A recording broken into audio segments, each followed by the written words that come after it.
আপনার জেলায় এই ফলটার নাম কি? অবশ্যই কমেন্টে বলে যাবেন।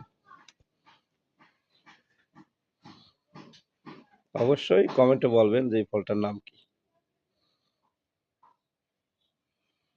অনেক সুন্দর, তাই না? খাওয়ার মতো।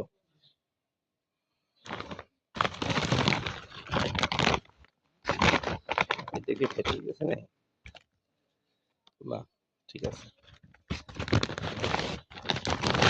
এটা বেশি হয়ে গেছে। এটা বেশি পেকে গেছে। দেখে নেই কেমন।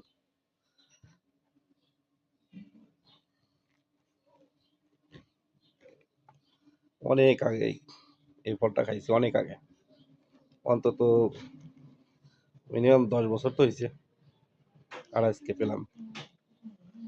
কে কে খাবেন? চলে আসেন।